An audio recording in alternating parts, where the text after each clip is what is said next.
नमस्कार आणि connect, start, run and reverse direction of rotation of slip ring motor through rotor resistance starter and determine performance characteristics या सत्रात आपले स्वागत आहे. चला तर सत्राला सुरुवात करूया. या प्रात्यक्षिकाच्या शेवटी तुम्ही हे जाणून घेऊ शकाल 3-फेज स्लिप रिंग इंडक्शन मोटरचे टर्मिनल ओळखा, वायर अप करा आणि three phase slip ring induction motor rotor resistant स्टार्टरद्वारे कनेक्ट करा. 3-फेज स्लिप रिंग इंडक्शन मोटर सुरू करा आणि रन, स्टार्टिंग करंट आणि रनिंग करंट मोजा. रोटेशनची दिशा उलट करा. 3-फेज स्लिप रिंग इंडक्शन मोटरवर लोड लागू करा आणि स्लिप मोजा.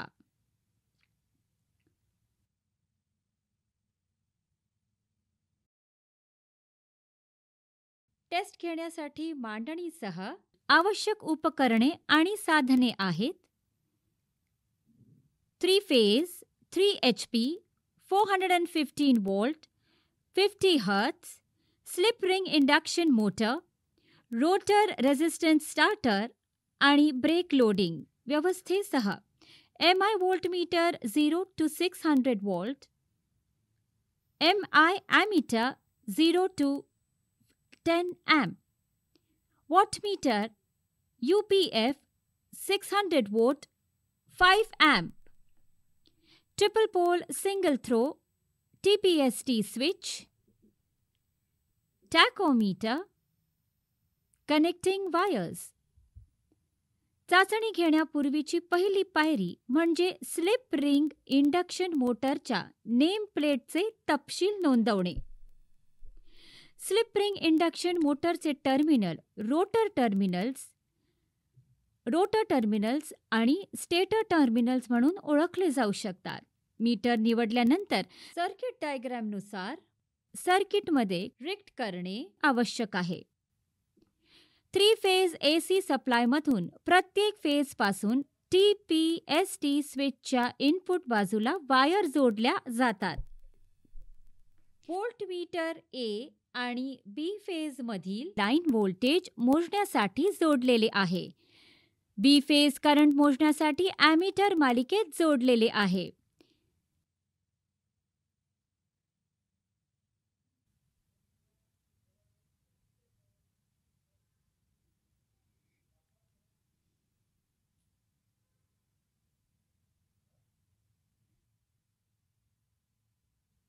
सर्किट डायग्राम अनुसार मोटरचे स्टेटर फेज विंडिंग TPST स्विचला ॲमीटरद्वारे जोडलेले आहेत.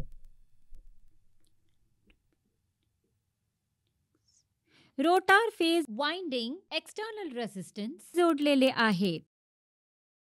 मशीनचे रोटर मेकॅनिकली ब्रेक अरेंजमेंटला जोडलेले आहे. हँड व्हील घट्ट करून मोटरवरची लोड वाढवता येते. वॅटमीटर 1 आणि वॉटमीटर 2 चे V टर्मिनल जोडलेले आहेत आणि त्याचा कॉमन पॉइंट Y फेजशी जोडलेला आहे. प्रयोगाच्या सुरुवातीला आपण अतिरिक्त रेझिस्टन्स. आता आम्ही प्रयोग करण्यास तयार आहोत.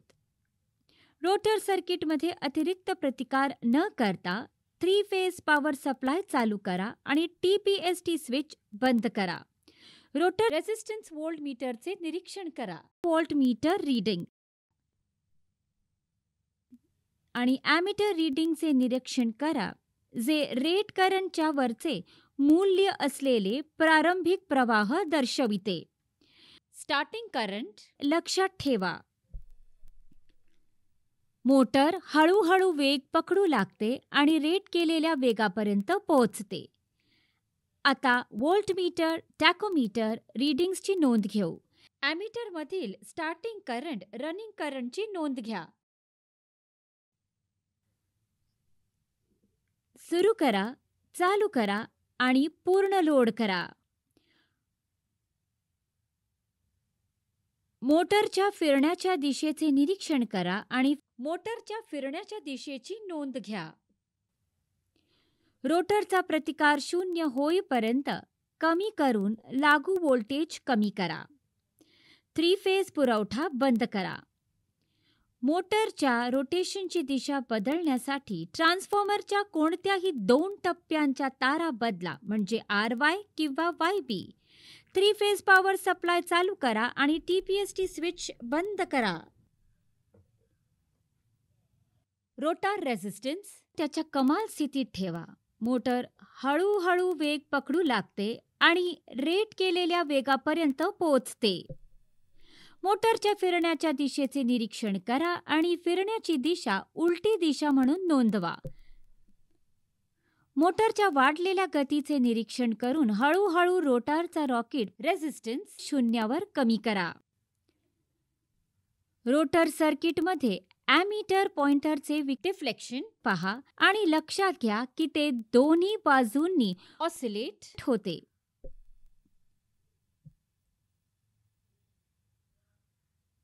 स्टॉपवॉच आणि थांबवा आणि 1 मिनिटासाठी ॲमीटर पॉइंटरचे दोलन मोजा आणि टेबलमध्ये रेकॉर्ड करा.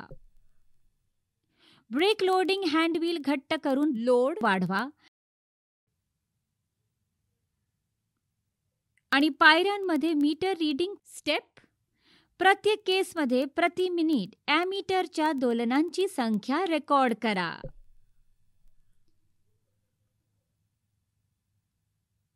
आता प्रयोग पूर्ण झाला आहे.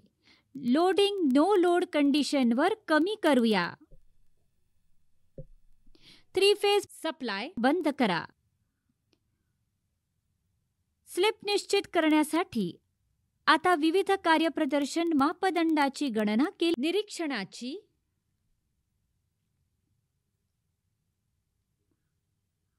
संक्षेप करण्यासाठी आम्ही हे शिकलो. 3 फेज स्लिप रिंग इंडक्शन मोटरचे टर्मिनल ओळखा. वायर अप करा आणि 3 phase slip ring induction motor rotor resistant स्टार्टरद्वारे कनेक्ट करा. 3 phase slip ring induction motor सुरू करा आणि चालवा. स्टार्टिंग करंट आणि रनिंग करंट मोजा. रोटेशनची दिशा उलट करा. 3 फेज स्लिप रिंग इंडक्शन मोटरवर लोड लागू करा आणि स्लिप मोजा.